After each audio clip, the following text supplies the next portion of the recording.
इतिहास विषय के मोस्ट इम्पॉर्टेंट प्रश्नों की प्रैक्टिस करने के लिए आप सभी लोगों का स्वागत है। पिछले लेक्चर में हम लोगों ने जहां पर अपने प्रश्नों को ख़त्म किया था, आज उसी के आगे हम लोग स्टार्ट करते हैं। तो चलिए देखते हैं आज का अपना पहला प्रश्न। हमारा पहला प्रश्न है, गांधी जी दक्षिण अफ्रीका कब गए थे? तो गांधी जी से सारे संबंधित जितने भी प्रश्न होते हैं उन सबको आप रट लीजिएगा, क्योंकि ये बार बार आपकी परीक्षाओं में पूछे जाते हैं। तो हमारा यहाँ पर लिखा गया है, गांधी जी दक्षिण अफ्रीका कब गए थे? गांधी जी दक्षिण अफ्रीका 1893 में गए थे। तो 1893 में गांधी जी दक्षिण अफ्रीका गए थे और वापस कब आए थे? 1915 में। तो जब 1915 में गांधी जी भारत वापस आए थे, तो यहाँ पर ये भी ध्यान दीजिएगा कि ये कैसर ए हिंद उपाधि लेकर वापस आए थे। कैसर ए हिंद उपाधि किसने दिया था? अंग्रेजों ने दिया था। तो 1915 में कैसर ए हिंद उपाधि के साथ ये भारत वापस आए थे। चलिए आगे बढ़ते हैं। गांधी जी ने साबरमती आश्रम की स्थापना कब किया? तो गांधी जी ने साबरमती आश्रम की स्थापना की थी। ये साबरमती आश्रम कहाँ पर है? अहमदाबाद में है। और इसकी स्थापना कब हुई थी? 1916 में की गई थी। आगे बढ़ते हैं। कांग्रेस के प्रथम अंग्रेज अध्यक्ष कौन है? तो George Yule. George Yule Congress के प्रथम अंग्रेज अध्यक्ष हैं। इस चीज़ को याद रखिएगा, यहाँ पर यूले लिखा है लेकिन उसको जॉर्ज यूले पढ़ते हैं। तो कांग्रेस के पहले अंग्रेज अध्यक्ष जॉर्ज यूले। प्रथम मुस्लिम अध्यक्ष कांग्रेस के, तो बदरुद्दीन तैयब जी। तो बदरुद्दीन तैयब जी कांग्रेस के पहले मुस्लिम अध्यक्ष हैं। चलिए आगे बढ़ते हैं। स्वदेशी आंदोलन सबसे पहले कब प्रारंभ हुआ था? तो स्वदेशी आंदोलन सबसे पहले 1905 में प्रारंभ हुआ था। और इसको प्रारंभ करने का प्रमुख व्यक्ति कौन है? तो इसके प्रारंभ करने वाले प्रमुख व्यक्ति बाल गंगाधर तिलक हैं। 1905 स्वदेशी आंदोलन, इस चीज़ को आप याद रखिएगा। मुस्लिम लीग की स्थापना कब हुई? 1906 में हुई थी। और किसने किया था? सलीम मुल्ला और आगा खान ने किया था। और कहाँ पर किया था? ढाका में किया था। इस चीज़ को भी आप ध्यान में रखिएगा। मुस्लिम लीग की स्थापना ढाका में 1906 में हुई थी। किसने किया था? ढाका के नवाब सलीम मुल्ला और आगा खान ने मिलकर किया था। मुस्लिम लीग ने पाकिस्तान का प्रस्ताव सबसे पहले कब दिया था?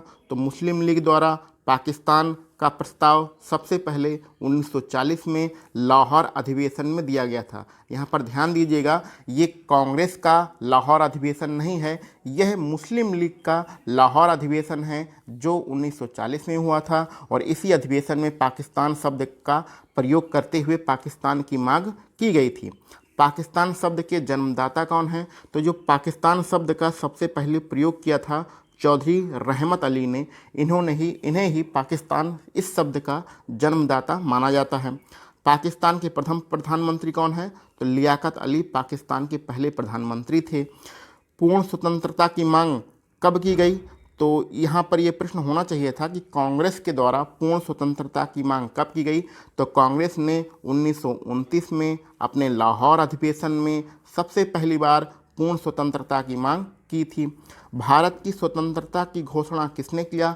तो भारत की स्वतंत्रता की घोषणा तत्कालीन ब्रिटिश प्रधानमंत्री क्लीमेंट एटली ने किया था। ठीक है, तो 1947 में तत्कालीन ब्रिटिश प्रधानमंत्री क्लीमेंट एटली ने भारत की स्वतंत्रता की घोषणा किया था। और सबसे इम्पोर्टेंट प्रश्न यहाँ पर आ रहा है, गदर पार्टी की स्थापना कब हुई थी? तो गदर पार्टी की स्थापना 1913 में लाला हरदयाल और सैन फ्रांसिस्को ने किया था। तो गदर पार्टी की स्थापना 1913 लाला हरदयाल ने किया था। और कहाँ पर किया था? सैन फ्रांसिस्को में किया था। सैन फ्रांसिस्को कहाँ पर है? अमेरिका में है। कभी कभी थोड़ी मिस्टेक हो जाती है, उस चीज़ को आप ध्यान मत दीजिएगा। गदर पार्टी 1913 लाला हरदयाल, कहाँ पर? San Francisco. आगे बढ़ते हैं। होम रूल आंदोलन किसने स्टार्ट किया था? तो होम रूल जो आंदोलन था वो एनी बेसेंट के द्वारा स्टार्ट किया गया था। ठीक है, तो एनी बेसेंट ने कौन सा आंदोलन स्टार्ट किया था? होम रूल आंदोलन स्टार्ट किया था। और होम रूल आंदोलन से ही बाल गंगाधर तिलक भी जुड़े हुए हैं। आगे बढ़ते हैं। काला कानून किसे कहा जाता है? तो रोलेट एक्ट आया था आपका 1919 में। रोलेट एक्ट 1919 में आया था, उसे ही काला कानून कहा जाता है। आगे ये प्रश्न लिखा भी है, रोलेट एक्ट कब पारित हुआ था? तो 1919 में रोलेट एक्ट पारित हुआ था। गांधी जी को अर्धनग्न फकीर किसने कहा था? तो गांधी जी को अर्धनग्न फकीर ब्रिस्टल चर्चिल ने कहा था। ये बाद में द्वितीय विश्व युद्ध के समय ब्रिटेन के प्रधानमंत्री भी बने थे। महात्मा गांधी को सबसे पहले महात्मा गांधी को सबसे पहले राष्ट्रपिता किसने कहा था? तो महात्मा गांधी को सबसे पहले अपने रेडियो प्रसारण के माध्यम से, कहाँ से? रंगून से रेडियो प्रसारण के माध्यम से सुभाष चंद्र बोस जी ने महात्मा गांधी को सबसे पहले राष्ट्रपिता कहा था। किसने कहा था? सुभाष चंद्र बोस ने कहा था। कहाँ से कहा था? रंगून से कहा था। किस माध्यम से कहा था? रेडियो प्रसारण के माध्यम से। गांधी जी ने भारत में पहला सत्याग्रह कब किया? तो भारत में गांधी जी ने प्रथम सत्याग्रह किया था चंपारण में। ठीक है, चंपारण में किया। और कब किया? 1917 में। तो 1917 चंपारण में सबसे पहले सत्याग्रह गांधी जी ने किया था। ईस्ट इंडिया कंपनी भारत कब आई थी? तो ये तो सबको याद होगा कि ईस्ट इंडिया कंपनी 1600 में भारत आई थी। साइमन कमीशन कब भारत आया? साइमन कमीशन 1928 में भारत आया था। इसी के बाद 1929 में लाहौर अधिवेशन में पूर्ण स्वतंत्रता की मांग की गई थी। कैबिनेट मिशन की अध्यक्षता किसने की थी? तो जो कैबिनेट मिशन है बहुत ही महत्वपूर्ण मिशन है। इसी के विरोध के फलस्वरूप लाला लाजपत राय की मृत्यु हुई थी।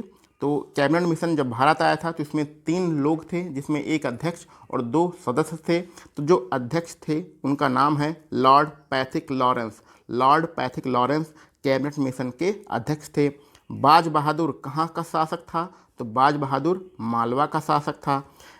आगे है प्रश्न, नेहरू एक राष्ट्रभक्त हैं जबकि जिन्ना एक राजनीतिज्ञ हैं। नेहरू एक राष्ट्रभक्त हैं जबकि जिन्ना एक राजनीतिज्ञ हैं। ये किसने कहा था? यह मौलाना आज़ाद ने कहा था। सबसे पहले भारत कौन आया था? तो सबसे पहले भारत पुर्तगाली आए थे। ये तो सबको याद होगा कि पुर्तगाली सबसे पहले भारत आए थे। भारत आने वाले प्रथम पुर्तगाली कौन था? तो भारत आने वाला प्रथम पुर्तगाली था वास्को डी गामा। ये कब आया था? 1498 में आया था। और कहाँ पर आया था? केरल के कालिकट तट पर सबसे पहले आया था। तो भारत आने वाला प्रथम पुर्तगाली वास्को डी गामा 1498 कहाँ पर आए? केरल के कालिकट तट पर। दूसरी बार वास्को डी गामा कब आया था? तो इसी के 4 साल बाद 1498 में पहली बार आया और इसी के 4 साल बाद 1502 में दूसरी बार आया था। चलिए आगे बढ़ते हैं। पुर्तगाली शक्ति के संस्थापक कौन हैं? यानी कि जितने भी पुर्तगाली थे उसमें सबसे शक्तिशाली कौन था? तो सबसे शक्तिशाली कह सकते हैं अथवा कह सकते हैं कि पुर्तगाली शक्ति का संस्थापक कौन था? अल्बुकर्क था। ठीक है, अल्बुकर्क का नाम याद रखिएगा। पुर्तगाली शक्ति का संस्थापक था। इसने ही गोवा पर कब्जा किया था। आगे बढ़ते हैं। पुर्तगालियों ने अपनी पहली फैक्ट्री, जिसको पुर्तगाली गुर्ग कहते थे, कहाँ पर स्थापित किया? तो इस चीज़ को भी ध्यान रखिएगा, पुर्तगाली लोग फैक्ट्री को गुर्ग कहते हैं। ठीक है, और इन्होंने अपनी पहली फैक्ट्री कहाँ पर लगाई थी? 1503 में लगाई थी। कहाँ पर लगाई थी? कोचीन में लगाई थी। तो 1503 में कोचीन में पुर्तगालियों ने अपनी पहली फैक्ट्री लगाई थी। पुर्तगालियों ने गोवा पर कब्जा कब किया? तो पुर्तगालियों ने गोवा पर कब्जा 1510 में किया था। अपनी पहली फैक्ट्री लगाई 1503 में। इसके 7 साल बाद गोवा पर इन्होंने कब्जा कर लिया। आगे बढ़ते हैं। यहाँ पर एक डाटा आपको दिया गया है। अंग्रेज़ों ने 1608 में अपनी पहली फैक्ट्री कहाँ पर लगाई? सूरत में लगाई थी। तो ये एक डाटा है, इस डाटा को आप याद रखिएगा कि अंग्रेज़ों ने अपनी पहली फैक्ट्री कहाँ पर लगाई? सूरत में लगाई। कब लगाई? 1608 में लगाई। अब यहाँ पर ये भी पूछा जा सकता है कि किसकी अनुमति से लगाई थी? तो जहांगीर की अनुमति से लगाया था। तो पुर्तगालियों ने जहांगीर की अनुमति से अपनी पहली फैक्ट्री सूरत में 1608 में लगाया था। तो आज के लिए हम लोग बस इतने ही प्रश्न रखते हैं। हम लोग छोटे वीडियो बनाने का फ़ायदा यही होता है कि आप इस वीडियो को 2-3 बार देख के सारे प्रश्नों को रट सकते हैं। तो चलिए इसके आगे के प्रश्न हम लोग अगले वीडियो में लगाएंगे। आप सभी लोगों को वीडियो देखने के लिए बहुत बहुत धन्यवाद।